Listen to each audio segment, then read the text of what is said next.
Experience Karen Hunter in a completely different way. Karen Hunter is awesome. The podcast. If you like me on SiriusXM Urban View Channel 126, you're gonna love me. And Karen Hunter is awesome. Hey, this is Karen Hunter, host of the Karen Hunter Show on SiriusXM's Urban View. Karen Hunter is awesome is an actual podcast to bring heat and energy and knowledge and power. A 1-2 punch that I don't think you get anyplace else. Tell the truth. Check out the podcast wherever you get your podcast. You will not be disappointed.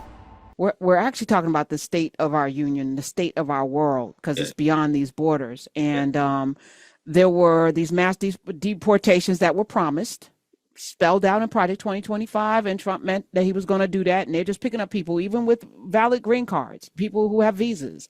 Doesn't matter if you are protesting him, he is gathering you up, and people are getting on planes. They're putting people on planes shackled and sending them to different places. So they did 2 rounds of flights containing hundreds of quote-unquote alleged Venezuelan gang members. Because here's the other thing. Folk are being demonized that we can't verify whether they're gang members and robbers and rapists or what. Who's verified this? That's Nobody. Right. We're going on the word of a convicted liar? I don't think so. Well, the judge in D.C., a chief judge of Washington, D.C.'s District Court, James Boasberg, explicitly told the government to turn those planes around and bring those people back. Oh, wow. But you know what happened, Dr. Black? Trump said no. Wow. So my question is, who's going to make him? Who's going to make him? White House border czar Tom Homan defended the administration's decision to not comply with the federal judge's order to turn around the deportation flights in the air during an appearance on Fox. He said it wasn't until the flight was already in international waters heading down to El Salvador that the judge made some comment about returning the flights. We were already in international waters. It's probably a lie. We are outside of the borders of the United States. I'm the border czar. So once you're outside of the border, you know what it is. And another flight every day. We are going to make this country safe again. They're playing with the words. And I wake up every morning loving my job because I work for the greatest president in the history of my life. Oh my God, this is turning into something that I don't think I thought we were going to be in, but we're here. And he said, and we're going to make this country safe again. I'm proud to be part of this administration. We are not stopping. I don't care what the judge thinks. I don't care what the left thinks. What do we do? And this is what I've been saying. Who's going to check him?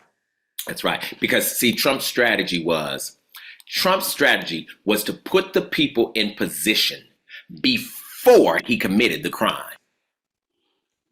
See, he knew the crime was coming. He put the people in position to free him before he committed the crime.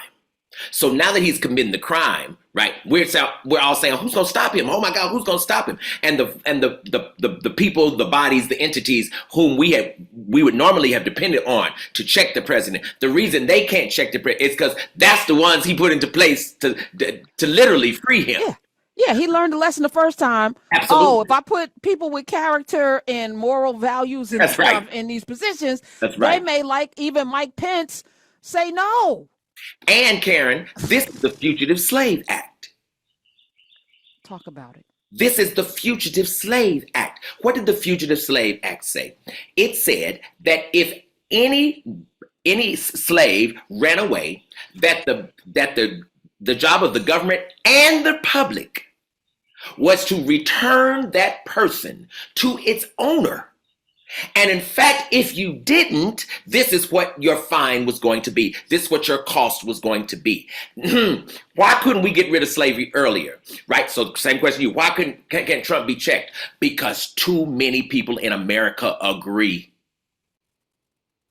So we're going to have to reconcile with that. We're going to have to reconcile with that. Because I think most good-minded, good-hearted, good, normal, and I'm using all these words on purpose, most people with some good damn sense and some moral compass recognize this is wrong. But what happens when you're in the minority? That's right. I was thinking about this guy in Nazareth, who's going around telling the people that he came from that they were brutal vipers and they were stiff-necked, and he was, going around, the money changers in the temple with the whipping them and telling them about themselves. And you guys are horrible. You're small. You're stupid. You're not following. You're without love. You're legalistic. and they were like, you got to go. He had 12 people. One of them betrayed him out there. You know, we heading into that season. But what people don't realize was how unpopular that notion was. That's how right. Unpopular Socrates was That's to right. tell young people to challenge and question everything. Here you go. Here's some hemlock. You got to die. Jesus, give us Barabbas. This motherfucker out here telling people that all they got to do is love each other and everybody can get this. Oh, go away. This king died with an unpopularity. 68% of black people absolutely were not rocking with King when he died. And this is the cost. Now I'm gonna say this on this airway. This is the cost of America not teaching black history. And here's why. Because you know what a lot of Latinos would do right now if they knew black history? Create you an underground railroad. And keep your people free. See, if you had studied black history, you would know that we created underground spaces whereby to move black freedom until the day of emancipation came. And it worked. That's how Harry Tubman kept going back and forth and back and forth and back and forth, right? There was an underground process. So we need it again. Who would have ever thought we would need an underground railroad again? And here we are. Unable to build one because we have no leadership, no vision, no plan. Everybody just reacting and being upset. I can't believe this is going on. Yes. So while the rest of the world out in them streets, by the way, protesting the very energy that we are under right now. France, a leader in France said this weekend, give us back our Statue of Liberty.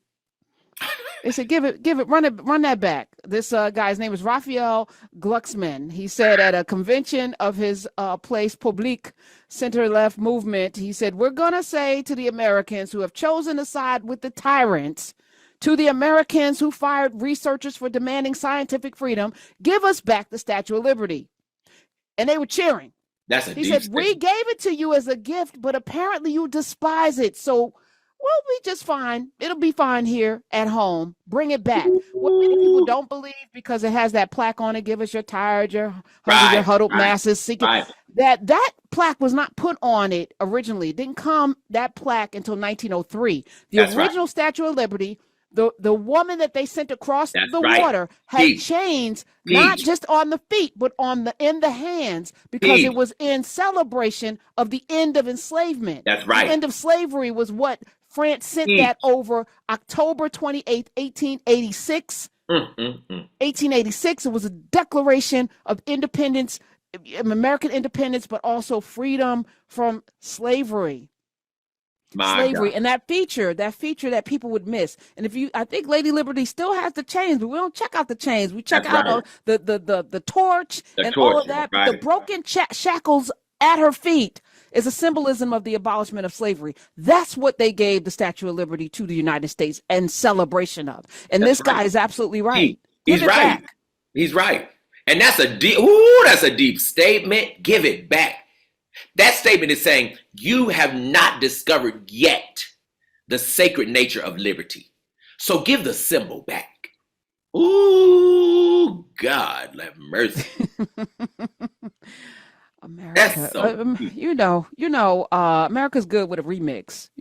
So they're okay with nothing to see. And I'm sure if as many people have been, because it's literally in Jersey's waters.